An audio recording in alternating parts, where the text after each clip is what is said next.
مہینہ اللہ کی رحمتوں کا موسم بہار ہے، چھم چھم رحمتیں برستی ہیں، انوار اترتے ہیں، گناہگاروں کو آتش دوزخ سے نجات بخش دی جاتی ہے۔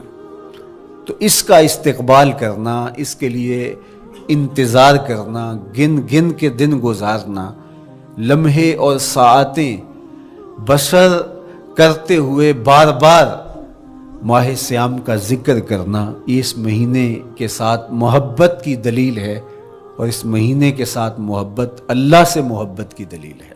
اس لیے اس مہینے کا استقبال کرنا، اس کے لیے تیاری کرنا، اپنے گھر کو صاف کرنا، اس کے لیے اپنی اولاد کے دل میں شوق پیدا کرنا اور ماحول پہلے پیدا کرنے کی کوشش کرنا، تاکہ جو ہی یہ ماہ جلوہ گر ہو تو روزہ رکھنے کا مزاج پیدا ہو چکا ہو، تلاوت کلام مجید کا مزاج پیدا ہو چکا ہو، دیگر نوافل اور اچھے اعمال بجا لانے کی عادت پڑ چکی ہو۔ تو شعبان میں ہی اس کی تیاری ہوتی ہے، تاکہ رمضان المبارک آتے ہی ہم پوری طرح سے مستعد اور فعال ہو کر کے اس مہینے کی برکتوں کو سمیٹ لیں۔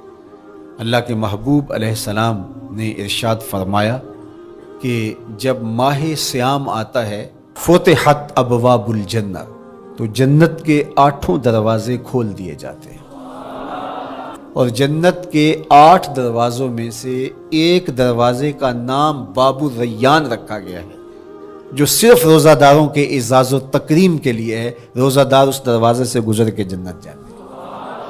حضرت سیدنا سلمان فارسی رضی اللہ تعالی عنہ فرماتے ہیں کہ رمضان المبارک سے قبل حضور نے یہ خطبہ ارشاد کیا، یا ایھا الناس، اے لوگو، قد اظلکم شہر عظیم، اللہ نے تمہارے اوپر ایک بہت پاکیزہ، پر نور، عالی مرتبت مہینہ سایہ فگن کر دیا ہے۔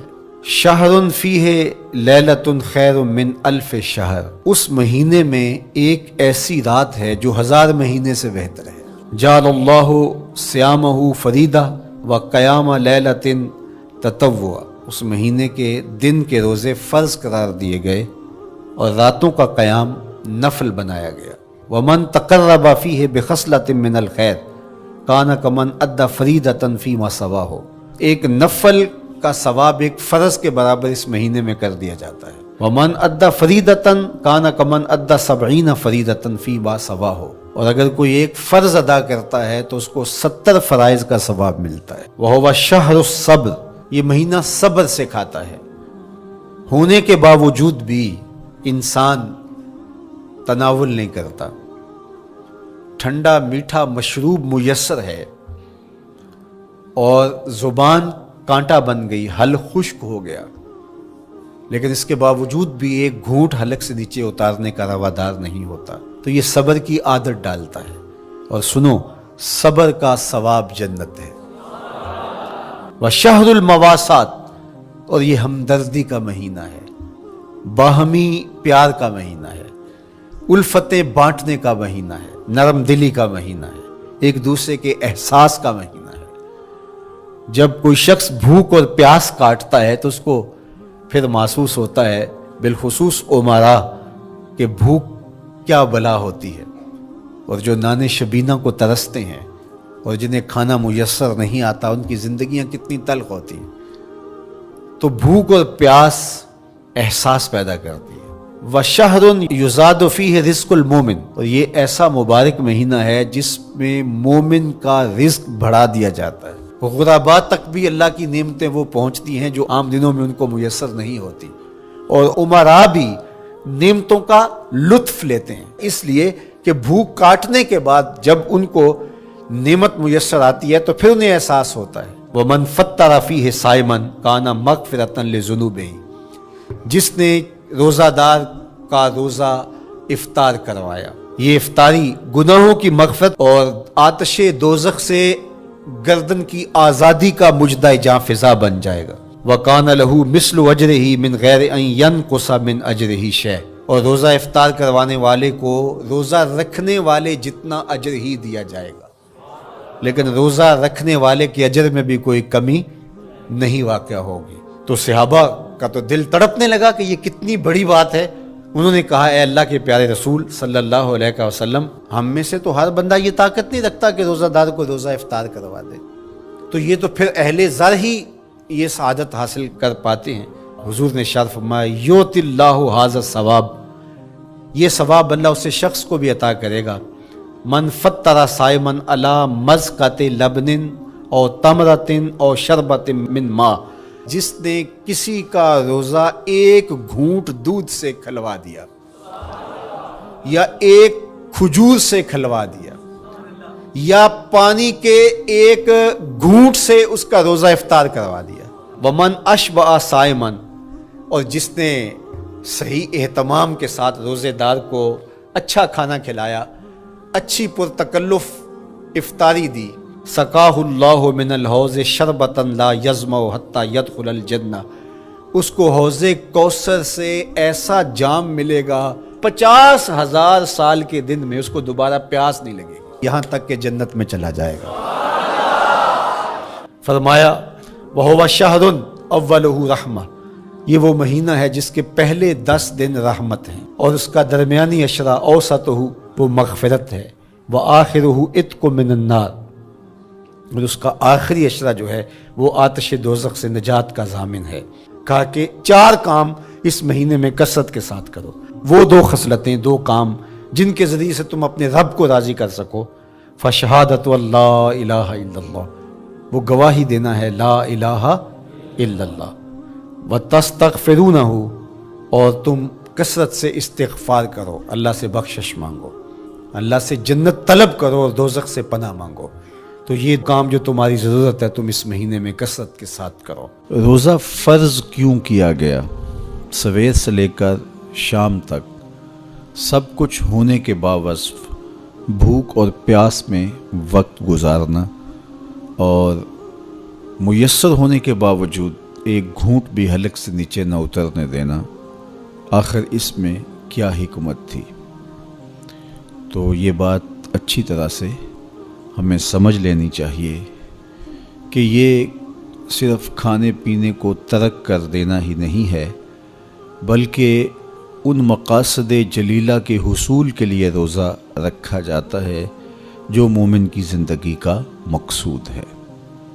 اور اگر کوئی شخص کھانا پینا تو ترک کر دیتا ہے لیکن ان امور سے نہیں رکتا جن امور سے روکنا ان روزوں کا مقصود تھا، تو اس کا روزہ نہیں کہلاتا۔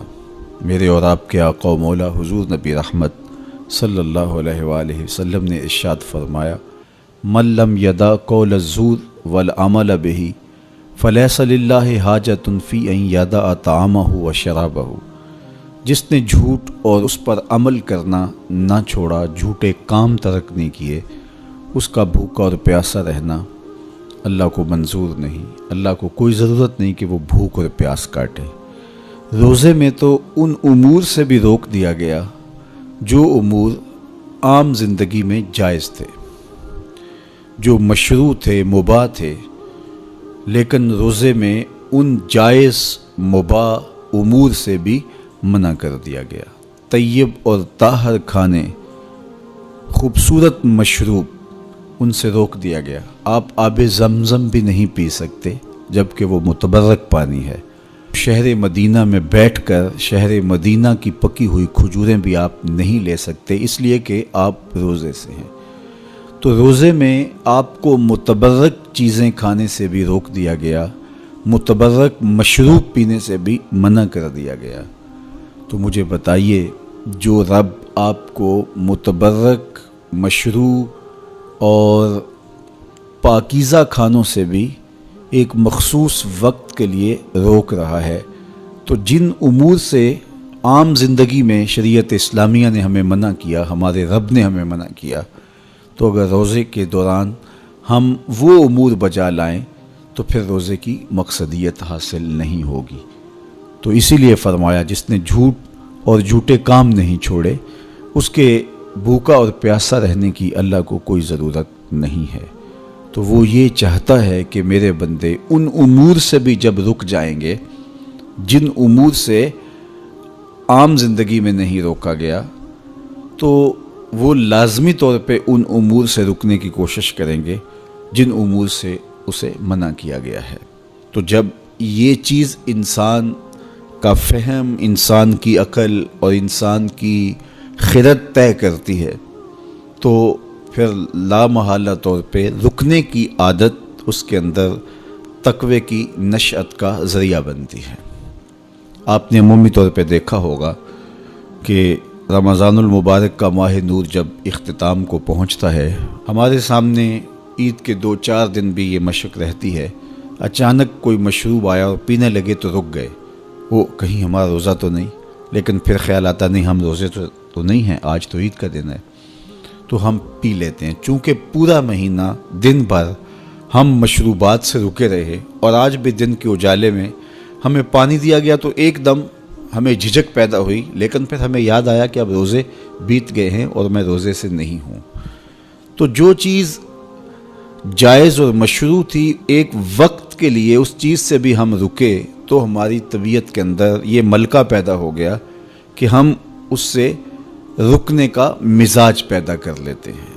تو اگر ہم ان امور سے رک جاتے ہیں جن کو شریعت اسلامیہ نے منع کیا ہوا ہے، تو پھر دوبارہ جب اس کو کرنے لگتے ہیں تو پھر ہمارا ہاتھ بھی رکے گا اور پھر ہم مستقل اپنے ہاتھ کو روک سکتے ہیں کہ ہاں میاں یہ روزے میں بھی چیزیں منع تھی اور روزے کے بعد بھی یہ چیزیں ہمارے اوپر منع ہیں۔ تو ایک ملکہ پیدا ہو جائے گا ان امور منہیات سے رکنے کا، ان سے باز رہنے کا۔ تو گویا یہی تقوی ہے کہ جو اللہ جل شانہ نے ہمارے اوپر حرام کیا ہے اس سے ہم رک جائیں، جس کام کے کرنے کا حکم دیا ہے اس کام کو ہم بجا لائیں۔ جس طرح ڈھال آپ کر دیتے ہیں جنگ میں برستے ہوئے تیروں کے سامنے، تو وہ تیر ڈھال سے ٹکرا کے گر جاتے ہیں اور آپ کو نقصان نہیں پہنچتا، تو روزہ بھی آتش دوزخ سے ڈھال ہے، جہنم کی آگ سے بچانے والا ہے۔ روزے دار کو اللہ کی خاص رحمت نصیب ہوتی۔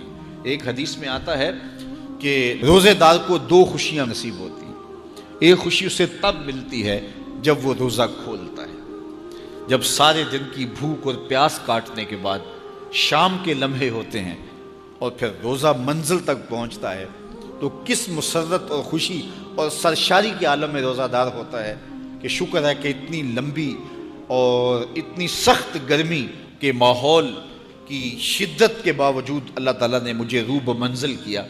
تو اس وقت ایک احساس اس کے ساتھ جڑا ہوتا ہے، اور پھر جب وہ ٹھنڈا اور میٹھا مشروب اپنے کام و دہن میں ٹپکاتا ہے اور وہ ٹھنڈا میٹھا مشروب اس کی رگوں کو تر کرتے ہوئے معدے کی طرف بڑھ رہا ہوتا ہے، اس کی زبان بولے نہ بولے دل اللہ کا شکر ادا کر رہا ہوتا ہے، اس کا ایک ایک عضو بدن رب کا شکرانہ ادا کر رہا ہوتا ہے۔ وہ ٹھنڈا اور میٹھا مشروب رگوں کو تر کرتا ہوا آگے بڑھتا چلا جاتا ہے، لیکن شکرانے کا وہ پیکر بن جاتا ہے۔ وہ ایک مسرت، ایک خوشی کا عالم ہوتا ہے کہ روزہ بھی نب گیا، سارے دن کی تکلیف بھی کٹ گئی اور اللہ نے مجھے افطار کے لمحوں تک پہنچایا۔ فرمایا روزے دار کو ایک خوشی تب ملتی ہے جب وہ روزہ کھولتا ہے، وَفَرْحَةٌ عِنْدَ لِقَاءِ رَبِّهِ، اور دوسری خوشی روزہ دار کو تب ملے گی جب روزے کے صلے میں اللہ اپنا دیدار عطا فرمائے۔ بنی آدم کے جتنے بھی عمل ہیں 10 سے لے کر 700 گنا تک اس کا ثواب اولاد آدم کو اس کا دیا جاتا ہے۔ جتنا گڑ ڈالو اتنا ہی میٹھا، تو بعض کو 10 گنا، بعض کو 70 گنا، بعض کو 100 گنا، بعض کو 700 گنا، تو 10 سے لے کر 700 گنا تک بندے کے اعمال کا صلہ دیا جاتا ہے۔ لیکن میرے حضور نے فرمایا لیکن روزہ جو ہے اللہ فرماتا ہے وہ میرے لیے ہے اور اس کا اجر میں خود عطا کروں۔ جب وہ خود عطا کرے گا تو کتنا عطا کرے گا؟ سخی اتنا بڑا ہو تو پھر کیا عطا کرے گا؟ بلکہ بعض نے اس کو عجزی بہی کی بجائے عجزہ پڑھا ہے بصیغہ مجہول، کہ روزہ میرے لیے ہے اور اس کی جزا میں خود ہوں۔ باقی اعمال کی جزا جنت ہے، جنت کی نعمتیں ہیں اور بہت کچھ ہے، لیکن روزے کی جزا میں خود ہوں۔ اور جس کو وہ خود مل گیا پھر جنت میں مل گئی، جنت والا جو مل گیا پھر جنت بھی مل گئی، جنت کی نعمتیں بھی مل گئیں۔ تو روزہ اللہ کی خوشنودی کا ذریعہ ہے، اس کی رضا کا ذریعہ ہے۔ تو خوش نصیب لوگ روزے کی برکتیں حاصل کرتے ہیں۔ اور ایک روایت میں آتا جب رمضان المبارک کا آغاز ہوتا ہے، اللہ اہل ایمان کو، اپنے بندوں کو محبت کی نظر سے دیکھتا ہے، اور اللہ جس کو محبت کی نظر سے دیکھ لے پھر اسے کبھی عذاب نہیں دے گا۔ اللہ اکبر۔ تو یہ روزہ دار کے لیے اللہ کی کرم نوازیاں ہیں، اللہ کی رحمتوں کے اجالے ہیں جو اس کے اوپر برستے ہیں۔ تو میں اور آپ اس ماہ انور کو، اس ماہ نور کو اس طرح سے گزاریں کہ ہمارے اندر کے پاپ دھل جائیں، ہماری غلاظتیں گناہوں کی مٹ جائیں، ہمارا سینہ صاف ہو جائے، ہم اہل ایمان کے لیے کشادہ دل ہو جائیں، ہمیں جو ہے وہ جھوٹ سے، تکبر سے، بخل سے، ریا سے اور دیگر امور بد سے اجتناب کرنے کی عادت پڑ جائے۔ روزہ جو سکھانا چاہتا ہے ہم وہ اس سے سیکھ لیں، اور روزے کی برکات ضبط نفس کی صورت میں ہمیں نصیب ہو جائیں، تو ہم روزے کے بعد بھی، ماہ صیام کے گزرنے کے بعد بھی ایک نئی زندگی لے کر، ایک تازگی لے کر، ایک نور و روشنی لے کر کے جو ہے وہ معاشرے کے، اسلامی معاشرت کے ایک اہم فرد کی صورت کے اندر جو ہے وہ سامنے آئیں۔ تو اللہ اس ماہ صیام کی برکتیں ہمیں نصیب فرمائے۔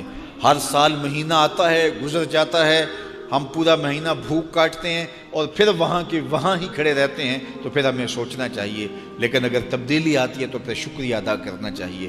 آج کی اس تاریخ میں ہم عزم کر کے اٹھیں کہ ہمارا یہ ماہ صیام ہماری زندگی میں ایک سنگ میل ثابت ہوگا، اور ہم ایک نئے باغپن کے ساتھ، نئے عزم کے ساتھ یہ مہینہ گزاریں گے اور ضبط نفس سیکھیں گے اس مہینے سے۔